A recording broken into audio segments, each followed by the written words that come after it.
¿Qué tal? ¿Cómo están? Pues hoy dos temas muy importantes. La última oportunidad para hablar sobre el Poder Judicial y la elección del próximo 1 de junio, el domingo. Todo el mundo a votar. El domingo a votar por la renovación del corrupto Poder Judicial que ha agobiado a México durante años y la posibilidad de renovarlo para ahora, que ahora sí se aplique justicia al pueblo de México. Y la otra, pues, ¿qué va a hacer la gente? La gente no quiere llegar a acuerdos, están empecinados en su demanda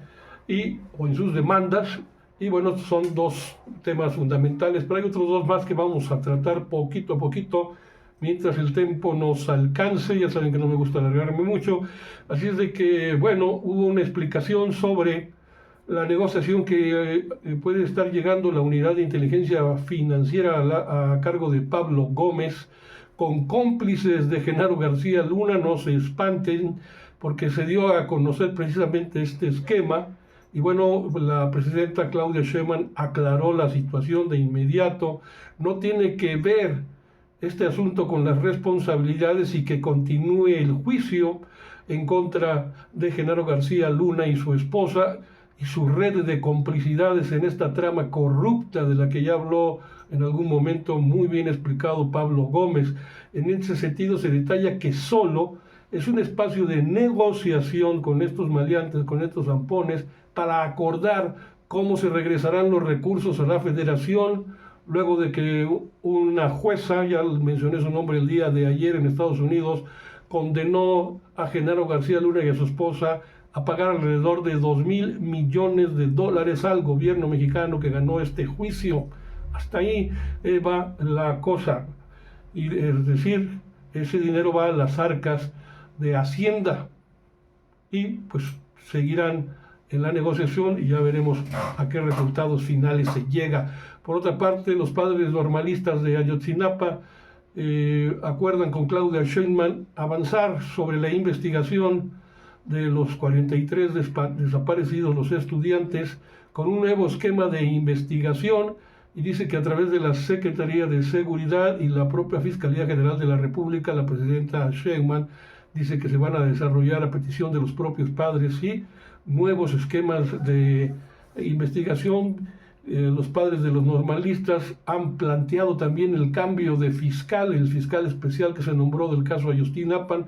por lo que también se está evaluando si es o no necesario esta medida, pero reconoció la propia presidenta que fue una declaración la que hizo el fiscal muy lamentable, este fiscal especial del caso Ayotzinapa, Rosendo Gómez Piedra, así se llama, sobre cadáveres de normalistas, al decir que ya se están buscando los cuerpos, los cadáveres de los normalistas desaparecidos. Esto no le gustó, esa declaración, como la hizo este fiscal, y recordó la propia presidenta a Alejandro Encinas, subsecretario de Gobernación en la etapa de Andrés Manuel López Obrador, que cuando en su momento el propio subsecretario, es decir, Encinas, ya había dado una declaración semejante en este sentido. Lo importante, dice la presidenta, es que sí seguimos trabajando, hay puerta abierta y la investigación va a continuar, de manera que no dudemos que en algún momento dado, en la próxima semana, tal vez sí caiga la figura de este fiscal del caso Ayotzinapa, le repito el nombre, Rosendo Gómez Piedra, y se nombre a una nueva persona al frente de esta fiscalía. Luego, el tema del Poder Judicial, la elección. La presidenta ahora sí que les dio una patada en el trasero, para decirlo de alguna forma, a la oposición, que han llamado a votar en contra de la elección de este 1 de junio, del domingo. Y dice la presidenta, pues es más antidemocrático el llamar a no votar a quien promueve que haya elecciones del Poder Judicial. Señala que las elecciones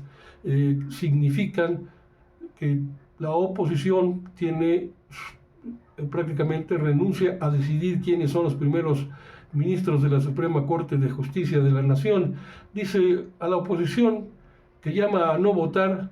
pues le pregunto quién es más antidemocrático, el que llama a que todos elijamos al Poder Judicial o el que llama simplemente a no votar en una actitud de boicot totalmente antidemocrática. Los panistas se dicen demócratas, pues imagínense llamar a no votar esos demócratas. y luego la CENTE también, por otro lado, se ha juntado en el llamado. Todavía no han dicho bien a bien en la reunión que hubo hoy, que fracasó también con la CENTE, no se habló de este tema, pero luego Sheinbaum reveló que en qué casillas votará ella misma en esta elección del Poder Judicial. Le preguntaron, oiga, ¿usted sabe si AMLO va a venir a votar o no? ¿Qué va a pasar? Dice, no, pues a mí no me pregunten de eso, porque ella va a votar en la casilla que le corresponde, que está instalada en la calle de Moneda, y en el centro, prácticamente a las afueritas de Palacio Nacional, cerca de la entrada principal de Palacio Nacional. Dice, yo lo haré a las 9 de la mañana, pero no tengo conocimiento de cómo lo hará el presidente López Obrador, porque dice, yo sé por sus hijos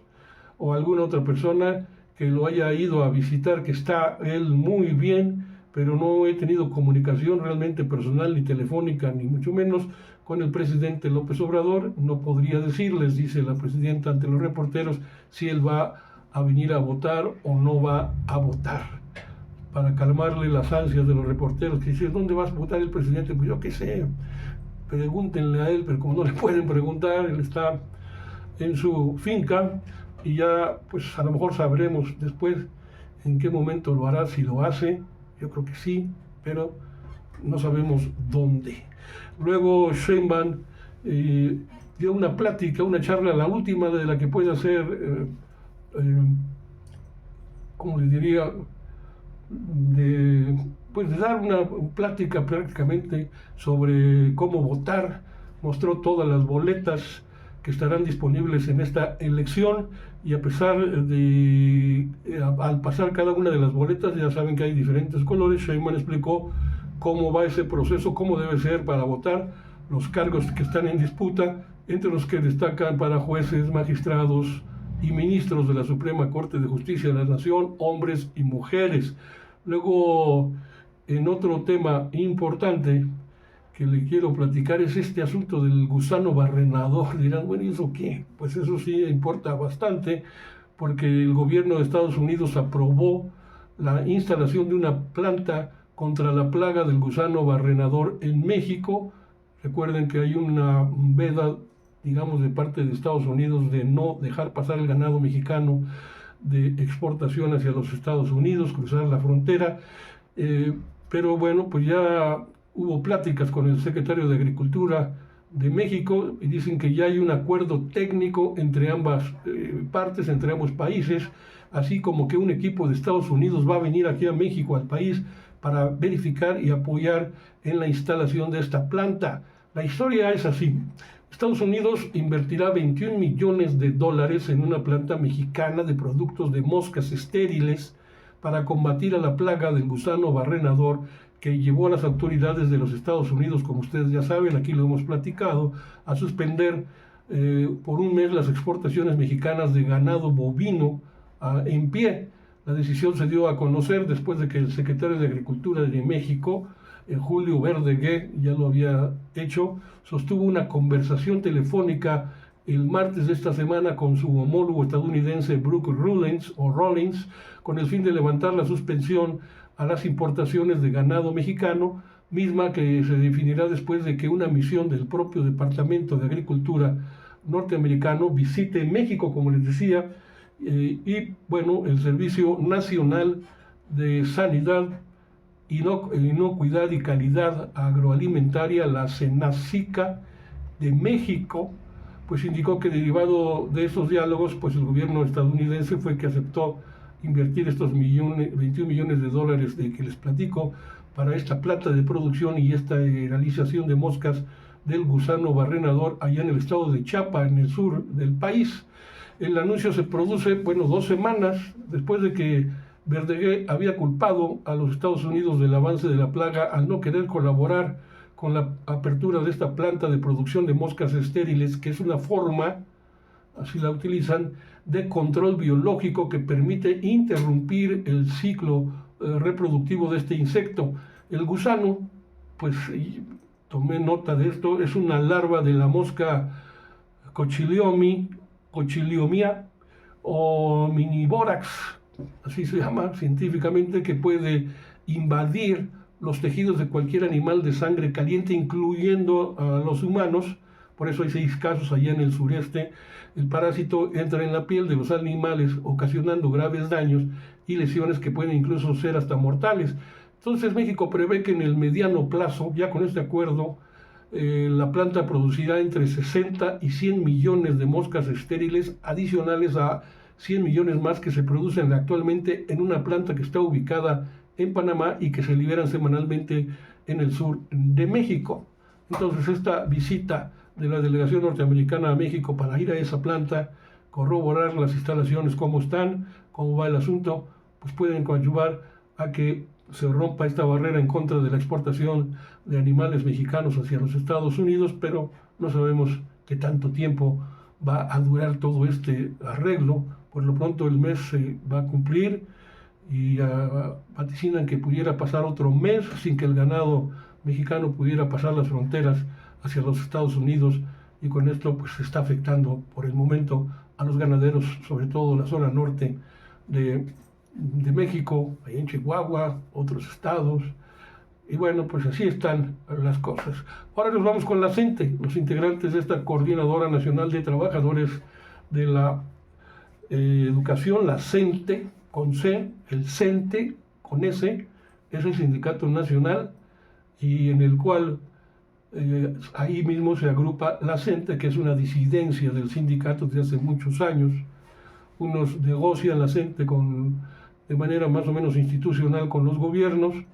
y la CENTE pues es la que provoca estas movilizaciones. Tienen otras formas de presionar al gobierno para lograr sus objetivos y el cumplimiento de sus demandas. Bueno, pues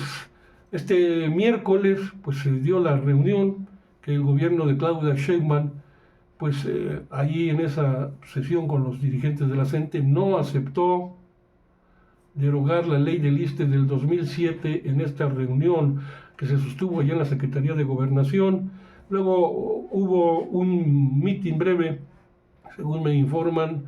donde Jenny Pérez Martínez, secretaria general de la sección 22 de la CENTE de Oaxaca, informó que el gobierno únicamente nos da paliativos, dice, para los trabajadores. Señaló que los planteamientos del gobierno federal fue el que ya se conocía de antemano, es decir, que los trabajadores que se encuentran bajo el régimen del 10º transitorio del ISSSTE verán congelada su edad de jubilación en los 58 años para los hombres y 56 para las mujeres. Sin embargo, el gobierno hizo un agregado que cada 3 años se estaría reduciendo un año más de edad para que se puedan jubilar hacia el 2028 con 57 años los hombres y 55 años las mujeres. Es decir, pero esto tampoco les gustó mucho a los líderes de la CENTE, quienes consideran que esta oferta, desde luego, pues no resuelve la demanda central que ellos tienen, que es la abrogación de esta ley del ISSSTE del 2007, y sin embargo aclaran que no se rechazará la propuesta en automático porque tienen que hacer consultas y enviarán el documento a las distintas secciones de la CENTE en el país para que sea a su vez consultada a las bases magisteriales. Bueno, los líderes reiteran sus críticas al gobierno de la llamada Cuarta Transformación, que sigue beneficiando a las 9 empresas privadas que manejan las cuentas de jubilación y se benefician sin mover un solo dedo. Por eso rechazan que el gobierno de Claudia Sheinbaum los relacione con la derecha, pues algo están acercándose, y recordaron que la CENTE tiene una historia de lucha que es legítima. A mí siempre me han gustado las luchas de la CENTE desde hace muchos años, de sangre derramada y de presos políticos. Esa es la historia de la CENTE, por combatir contra los gobiernos del PRI y del PAN, pero ahora parece que pues de alguna forma están equivocando, digamos, la estrategia, y pues el conflicto continuará, pues no sabemos hasta cuándo. De todas formas, la presidenta, la secretaria de Gobernación, el secretario de Educación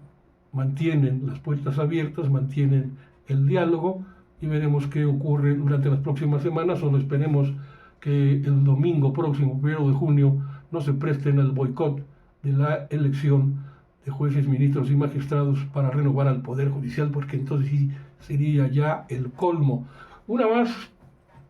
y nos vamos. El nombre de César Duarte, exgobernador de Chihuahua, salió a colación en la mañanera cuando Efraín Morales, el director de la Conagua, informó de la recuperación de 700,000 metros cúbicos de agua que se encontraban en embalses ilegales al interior del rancho de este maleante, el gobernador de Chihuahua, y la Conagua pues entonces detalló que la estructura de acaparamiento de agua está conformada por 5 represas y una presa principal, además de un pozo en las instalaciones del rancho de este tipo César Duarte, y pues ya adelantaron que se presentaron las denuncias correspondientes por estos hechos en un conflicto que pues todavía continuará la semana que entra, como decíamos antes en los programas. Y bueno, el propio Efraín Morales López pues compartió algunos de los avances, esos sí muy importantes, de proyectos estratégicos en materia hídrica, como que de los 17 proyectos estratégicos que está llevando la Conagua en estos momentos, 2 ya están en ejecución. Amor con Amor se paga en el Estado de México, allá en Chalco, en la zona, en Acapulco se transforma Contigo, en Guerrero, además otros 3 proyectos que ya se encuentran en proceso de licitación, como el acueducto de Ciudad Victoria para Tamaulipas y las redes troncales de agua saludable para la laguna en Coahuila y Durango, sobre la protección y también obras de protección en el estado de Tabasco. Con esto me despido, ojalá me deje un like, sobre todo un comentario sobre este asunto tan importante como es la elección del Poder Judicial